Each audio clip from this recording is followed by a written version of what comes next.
Hello viewers, today we are going to study Spenser's Sonnet 75 from Amoretti. The objectives are to study the poem in detail and summarize it for better understanding, to consider how Edmund Spenser makes use of the sonnet form to convey his emotions and thoughts, to analyze the poem from various aspects for critical appreciation. The summary of the poem. Sonnet 75 is extracted from Edmund Spenser's collection of poems called Amoretti, which was published in 1595. This sonnet is said to have been written on Spenser's love affair and eventual marriage to Elizabeth Boyle. It centers on the immortality of spiritual love and temporality of physical love. In the first session, the poet proclaims his deep love for his beloved by writing her name on the sand at the seashore, only to see the waves wash it away. He repeats the task, but in vain. The second session presents a dialogue where his beloved confronts him on what she calls a vain act, pointing out that he cannot immortalize his love for her as they have to eventually die someday. In the third session, the poet responds to her statements confidently, claiming that he can immortalize her virtues and his love for her in his poetry, where it will stay forever. In the final couplet, the poet asserts that the gross, insignificant, sordid things might be a part of transient world, but his love for his beloved transcends all boundaries, encompassing death, and is immortalized through verse in his poem. Thus, Sonnet 75 is a unique poem by the virtue of its dramatic structure also. In fact, it is an excellent blend of lyric and dramatic elements. Today we are going to study Edmund Spenser's poem, One Day I Wrote Her Name, popularly known as Sonnet 75 from Amoretti. It was published in 1595. The Amoretti itself means little notes or little cupids. It is said to have been written to commemorate his relationship with the marriage to Elizabeth Boyle, his second wife. Before we attempt a detailed analysis of the poem, let us discuss the significance of sonnet as a poetic genre. The word sonnet is derived from the Italian word sonetto, meaning little sound or song. It is a stylized 14-line poem that developed during the Middle Ages. The sonnet can be classified into three styles. The Petrarchan sonnet. It is the most common form consisting of an octave and a sestet, developed by a famous Italian poet, Petrarch. The Spenserian sonnet, it comprises of 4 quatrains and a couplet, rhyming AB, AB, BC, BC, CD, CD, EE. The Shakespearean sonnet, it follows the Spenserian line scheme of 4 quatrains and a couplet, but differs in its rhyme scheme, AB, AB, CD, CD, EF, EF, G, G. The sonnet reached its zenith during the Elizabethan age, particularly through Shakespeare's sonnets. However, the poet regards it as a vehicle for expressing love and sensuality. In fact, the sonnet is in many ways the best form for expression of lover's passion, as how Spenser pours out his heart in Amoretti, and the epithalamion, The sonnet forms were used describing various aspects like religion, politics, etc.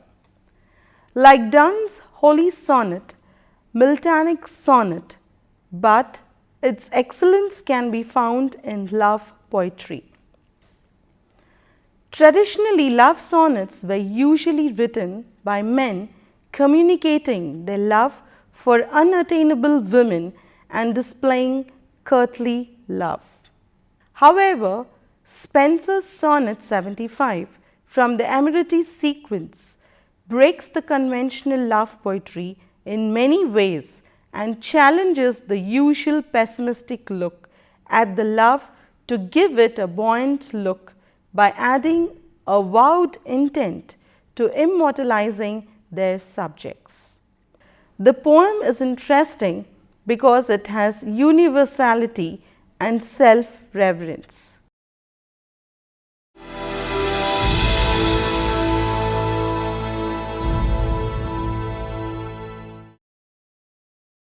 Edmund Spenser was born in London in 1552, probably to the noble family of Spensers. As a boy, the future poet entered the merchant tailors' school where he studied Latin, Hebrew, Greek and music. Spenser matriculated from the school and joined Cambridge, where he received his BA in 1573 and MA in 1596. He and his friends share literary pursuits in an atmosphere of social mobility and opening possibilities, the ambitious expectations of rank and status which this education would offer. At Cambridge, Spenser learned Italian, French and contemporary English literature along with Greek and Latin classes, besides mythology, philosophies and English legends and folklores which greatly contributed in the writing of the Fairy Queen. He has tried to reconcile the central tension very often between the idea of spiritual love and that of earthly love. In the year 1579, he became acquainted with Sir Philip Sidney and joined his circle of literary friends. At this time, he got married to Maccabe's Clyde and began his work on the Fairy Queen. By 1580, he was appointed as secretary to Lord Arthur Grey, who was Lord Deputy of Ireland. He took deep interest in the country and its people and made the Irish accept the English rule. In 1594, he was appointed Queen's Justice for Cork and he married Elizabeth Boyle. To celebrate this event, he wrote Amoretti and Epithalamion, which were unique in the sonnet of English Renaissance, celebrating the success-love relationship. Spenser took recourse to the Platonic notions of love in which senses were governed by some spirit or the soul. Here, the mistress was conceived to be the embodiment of spiritual salvation. To attain this love, the lover had to transcend the sensual desires and had to focus only on the beloved's virtues. He often put himself in the center of his poems, expressing very personal thoughts and emotions.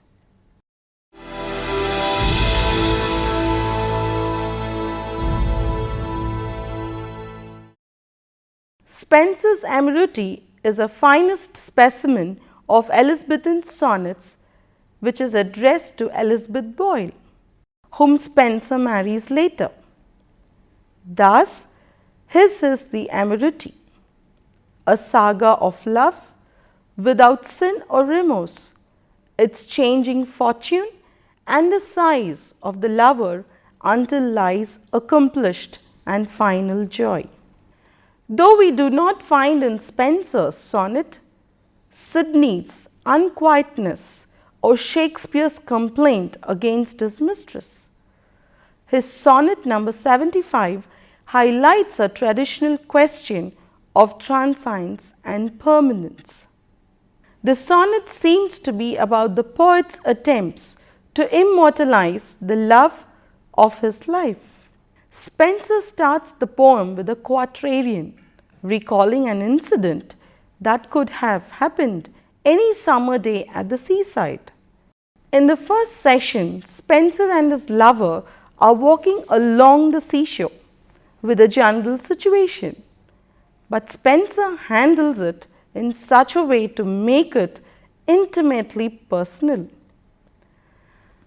His imagination creates a picture of tender young love between his lady and himself, absorbed in each other, against the background of eternal sea. Then he attempts to proclaim his deep love for her by writing her name in the sand. It is symbolic to his love for the woman he is with, and it is initial reason this sonnet was written.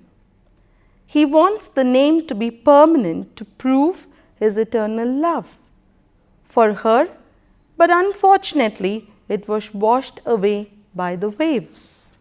Lines 2 and 4, where the poet produces the images of the beach waves crashing on the coast and erasing her name, represents the first conflict in the poem. He writes her name again, expecting different results, and his relentless need to have his love to be remembered proves futile. It is very well expressed in the lines, "Again I write it with a second hand, but came the tide and made my pains his prey." Man has an innate need to carve out a place in the history for himself, so that he feels that his life means something. He wants to achieve immortality through any means. One thing to note is that the narrator makes the waves masculine. Typically, nature is associated with femininity because women are the creators of life, and the nature's job is to sustain life. Perhaps the reason the poet makes the waves masculine is because it is destroying the writer's desire to immortalize his beloved's name in the sand. It points towards the futility of man's aspirations for immortality, especially that of the poet whose wish is to be eternalized through his works.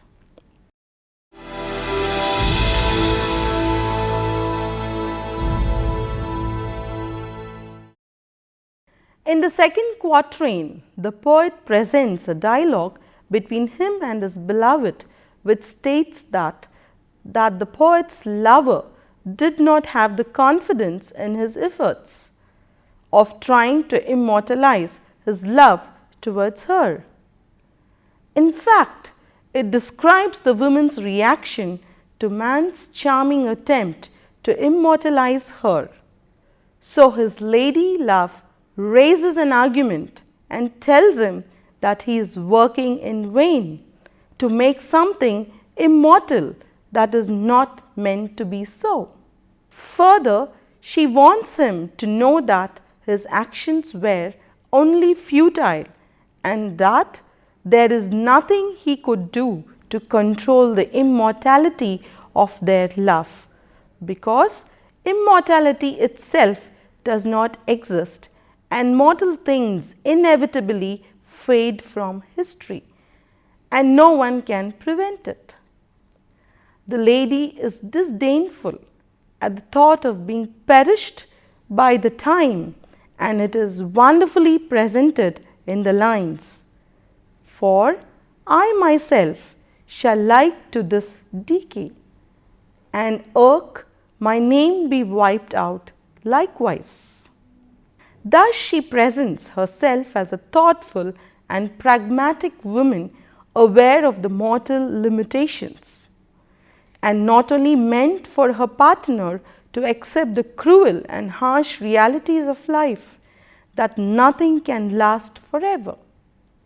Instead of getting carried away by the whims and fancies contrary to the women of the 16th century who were submissive, fragile creatures, the lady's protest strengthens the poet's desire to immortalize his love through his poetry.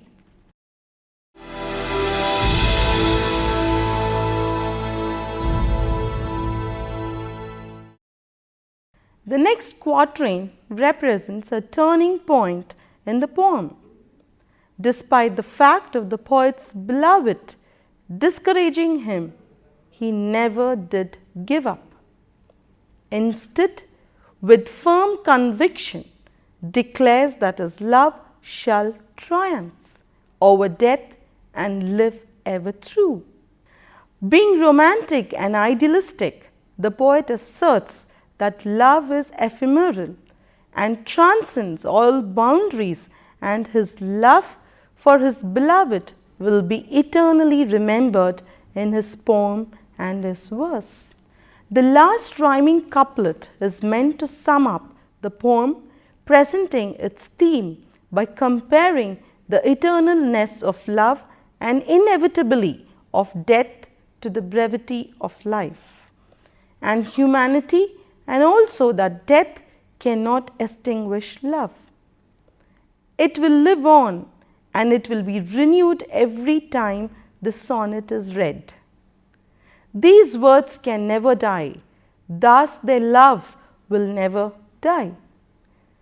The capitalized word death shows how it will brutally destroy all other things except for their love, which will be renewed by the presence of the sonnet. This couplet embraces the theme of the poem, that their love will not fade away like other mortal things on earth. Where whence death shall all the world subdue, our love shall live and later life renew. On a deeper level, the sonnet invokes the intense awareness of death and the Petrarchan note that mortal love can lead upward to divine love. Thus, the speaker of the poem not only resolves the conflict he faced with this woman, but also solved his previous conflict of not being able to make his writing in the sand stay forever, and has figured out a way to prove his love for his beloved for eternity. And now, even though both he and his wife are long gone from the face of this earth, but his everlasting love the poet had towards his wife will always be known and remembered for more generations to come. Just as he asserted to use his verse as a tool to immortalize her virtue for as long as it will be.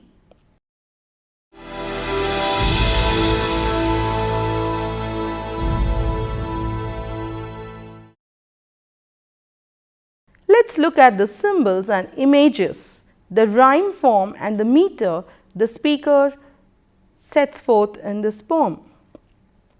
The stylistic feature and the poetic device employed in the poem. In the 75th sonnet of Amoretti, the line scheme of the 3 quatrains and a rhyming couplet is employed. The rhyme scheme is a typical Spenserian sonnet format, for the first quatrain being AB, AB, the second being BC, BC, and the third CD, CD, and the couplet EE. It follows the meter of the iambic pentameter. The speaker presents a perfect romantic setting to make the mood amorous by walking along the seashore with his beloved.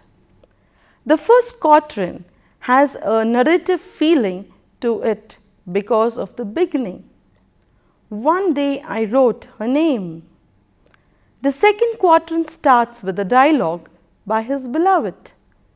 The third quatrain is an answer again in a conversation because of the use of quoth I. The couplet at the end gives the conclusion like a fact because it uses the present participle tense. The whole sonnet makes use of the imagery, the very opening lines. One day I wrote her name upon the strand, washed it away, creates a vivid image of the seaside.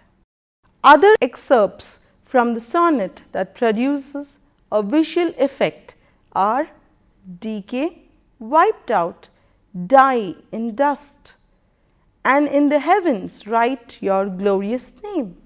While the first three evokes negative images, the last one paints a beautiful and fantastic picture in the mind. The short sonnet incorporates alliteration very often. For instance, die in dust, was your virtue, love shall live, later life, etc. The sounds that have been continuously employed are d, w and l. The alliteration throughout is helping us form the images. The verse sound in waves and washed it away helps us create an audio impact of swishing waves. The sonnet is rife with symbolism. The sea alludes to the distance that is between the lover and his beloved, which is causing pain to the lover. The waves are a constant reminder of the cruelty of love, haunting again and again.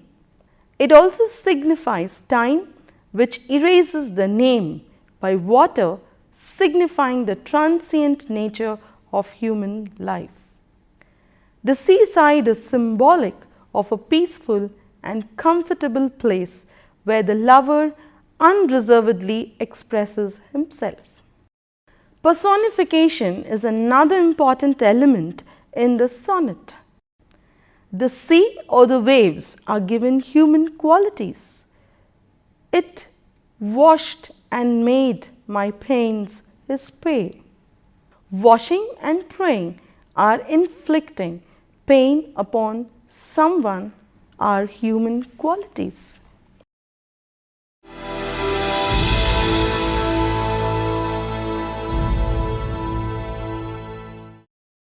Let's look at the tone and the theme of the poem.